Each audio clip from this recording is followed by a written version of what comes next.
Millions of dollars that are going to funding our enemies in Afghanistan for the bullets that are shot at our children may be coming straight, directly paid out from the U.S. military, which means it's coming straight from you, the taxpayer, by way of the Department of Defense or the State Department. It's not that the military doesn't know that they're doing this, by the way. They do know that they're doing this, and they keep doing it. The magazine The Nation laid out brilliantly how this works. It costs money, as we would all imagine, to move supplies to our troops across Afghanistan. Everything from guns to toilet paper, building supplies, fuel, has to be flown into Afghanistan, usually to Bagram Air Force Base. So imagine all these planes landing like they would at any other airport, except for it's Bagram in Afghanistan. And now you have these sort of crates of materials, and it's your job to get those materials across huge expanses of desert on big trucks, much of it populated with Taliban insurgents trying to get those supplies out to various bases that we have our soldiers located at right now, as you and I talked this morning, in Afghanistan. So to do this, to get the supplies out, we have two choices. Arm the convoys, those trucking convoys, and risk a bloody battle every time the trucks leave Bagram and head for a base. Imagine, again, Mad Max, effectively, right? Armed guards around convoys moving around a desert nation at war with the Taliban as they move it. Or convince the Taliban that while we move our war supplies from Bagram to the bases, that it's in the Taliban's best interest not to attack American convoys. How do we do that? We pay them millions of dollars. Take, for instance, Ahmad and Rashid Popal. These are two cousins of the newly re-elected president of Afghanistan, Hamid Karzai. So think of your cousin. These are his cousins. They control a huge company called Watan Risk Management. Your cousin's got a risk management company. You happen to run Afghanistan. And their job is to protect U.S. convoys and essentially control a key stretch of road to Kandahar, which is known as Highway 1. Picture it as the big freeway out of Bagram.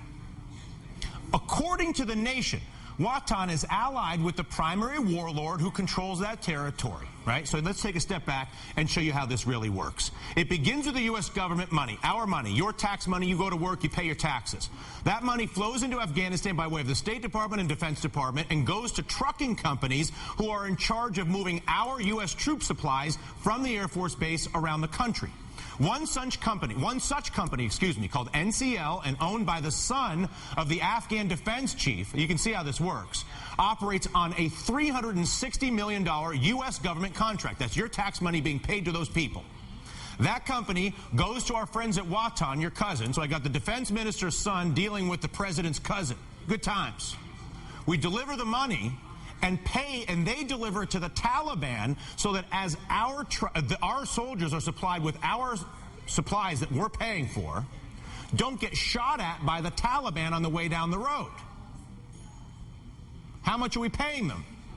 Well, according to The Nation, the payoff is around $500,000, $500,000 a month on this one deal. That's $6 million a year going straight in. Then these cousins of Karzai pay off the Taliban insurgents, and of course they use that money, the Taliban insurgents who are taking the bribes not to shoot at us as we deliver supplies, to go out and buy guns and RPGs and other explosives that they use to then attack our military men and women once the supplies get to the base.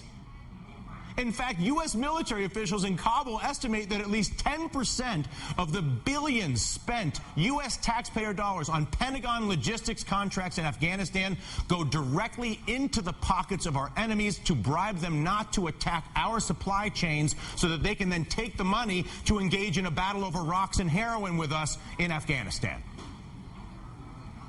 Joining us now, Jeremy Scahill, reporter for The Nation magazine, that's done a tremendous amount of work on Blackwater specifically, also very familiar with the phenomenon I was just describing. Back for a second hour of the morning meeting, Jeffrey Adicott, former Jaguar Judge Advocate General, now Director for the Center for Terrorism Law at St. Mary's University, and joining us from Miami, former U.S. Attorney Kendall Coffey. Our question, A, what's going on here, and B, what legal recourse, if any, does anybody have on the taxpayer side to say, what the heck are we doing with all of our money? But is this as outrageous as am I being inflammatory in my description? Am I missing something? No, and my colleague Aram Rostam, who did that story, did a phenomenal job investigating this. Let's remember this, Dylan. There are less than 100 al-Qaeda operatives believed to be in Afghanistan right now, according to General Jim Jones, the National Security Advisor. So the line now on the table is, let's escalate the number of troops in Afghanistan. To 100,000 troops. Right, because the Taliban, not to mention an equal number of private contractors. How many we can talk al-Qaeda? about 100? that later. Less than 100, so it's 1,000 troops Jones. per al-Qaeda. So, right. So now what they're saying is we need to escalate this because the Taliban is getting stronger. But what we find out is that it's actually the Taliban are being fueled and funded by U.S. taxpayer dollars to not shoot at trucks. Not just that, Dylan. We have intelligence contractors, private companies working intelligence that are actually hiring Taliban guys to translate transmissions and giving them back to the U.S. I talked to one person within the intelligence community who said they could be basically translating Who Wants to Be a Millionaire and we wouldn't know it. And they could say, well, this person is here, this person's there. Why are we paying the guys that are then being used as the justification to escalate the number of troops? When you digest the fact, Jeff, that U.S. tax dollars are being funneled through the State Department and the Defense Department to pay bribes to Taliban operatives not to sit 4,000 yards away from a truck invisibly where they can blow somebody's head off. Literally, it's the worst. It's beyond anybody's real comprehension. What recourse, either inside of the military legal structure, and Kendall, I'm going to ask you what recourse outside of the military legal structure does anybody have to interfere with the policy of using U.S. taxpayer dollars to pay our enemy? It's exactly correct. We're funding both sides of this war. And, of course, what the Department of State, Department of Defense is doing, they're saying we're not directly doing it. We're hiring the subcontractors, and the subcontractors are then paying their cousins, their brothers, their warlords to do this. The figure's not 10%. I would say it's close to 30, 40%. It's more money goes into the Taliban through this avenue than through the drug sales that they do. We used to talk about the drug sales were fueling the Taliban. I just figured it was a bunch of heroin dealers. I didn't know. The United States military, we need a definite strategy. This nation-building stuff is not going to work. Afghanistan is broken times 100. We're not going to build that country back up into a democracy.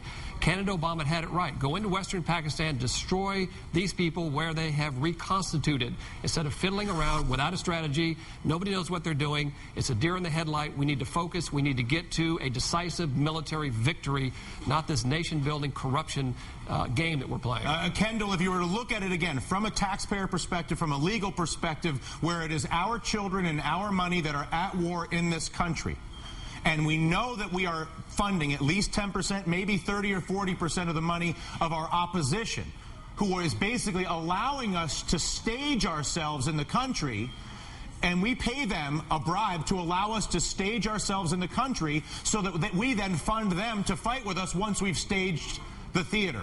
Is there any legal recourse as a U.S. attorney, for an attorney general, for anybody to say, what are you doing with our taxpayer money funding the opposition? Well, Dylan, it really is mind-boggling. If this occurred inside a U.S. city, we'd call it what it is. It's a protection racket. It's a crime of extortion, and there'd be all kinds of legal theories and charges and arrests that could be made.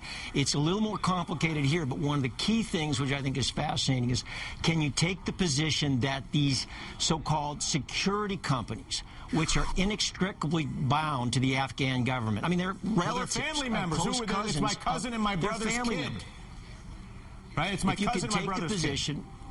Sorry, go ahead. Which you can take the position, no, but you're exactly right. If you take the position that these are quasi-government entities, that these are in some fashion a part of the government, then you can take a serious look at whether this is some form of payment to foreign officials, and that opens a lot of criminal charging statutes. It's not a perfect fit in terms of the existing U.S. laws and possible prosecutions, but it's not an impossible stretch either, especially under these outrageous facts. Yeah. It also begs the question, what are we doing propping up the Karzai government? The Karzai family is on the insurgent side of things. The brother was on the CIA payroll and was a narco trafficker. We're funding warlords, thugs, war criminals. And this is another show. The thing with this war is we got 10 shows on this one. I think we're done with this conversation for now. Jeff, thank you so much. You have something I can see real quick. Well, you know, there are more civilian contractors in Afghanistan than there are military personnel in uniform. That's right. And they're spending U.S. taxpayer money. U.S. taxpayer with Taliban. Yes, exactly. To fight us.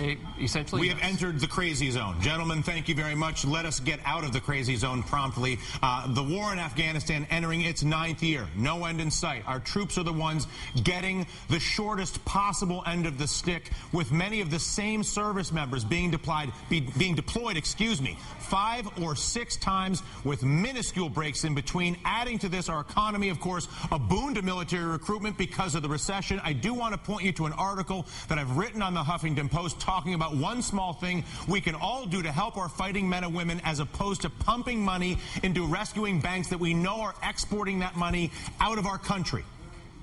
We can deliver the money to the most deserving in our country and in the process reprice a screwed up housing market by simply assigning a credit that is tradable to those troops. Go to HuffingtonPost.com, check it out. I'd love to get your comments on it. We're going to take a break here. We are back at the morning meeting right after this.